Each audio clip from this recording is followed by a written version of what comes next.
Hello dear folks, good morning to all. Now I am going to talk about text of the preamble or present form of preamble. First I'll explain in Telugu, later I'll explain in English. Right? In Telugu.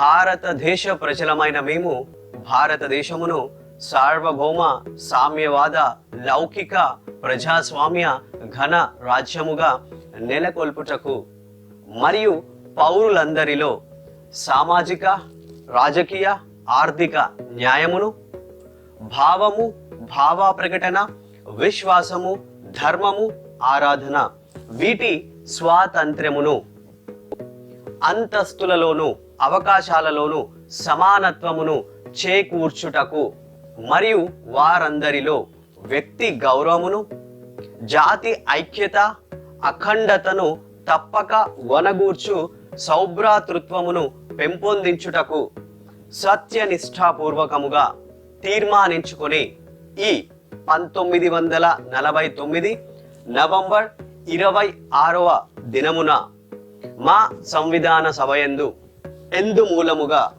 మా సంవిధానమును అంగీకరించి ఆమోదించి మాకు మేము ఇచ్చుకున్న వారమైతిమి.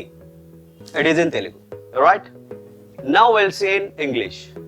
We the people of India, having solemnly resolved to constitute India into a sovereign, socialistic, secular, democratic republic, and to secure to all its citizens justice, social, economic, political, liberty of thought, expression, belief, faith, worship, equality of status and of opportunities, and to promote among them all fraternity, assuring the dignity of individual and the unity and integrity of the nation.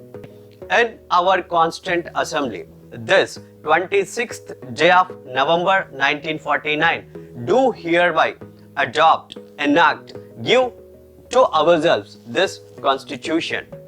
Right guys, and this is in English. So we covered in Telugu and we covered in English. Thank you so much for watching this video. I hope we'll see you in next video.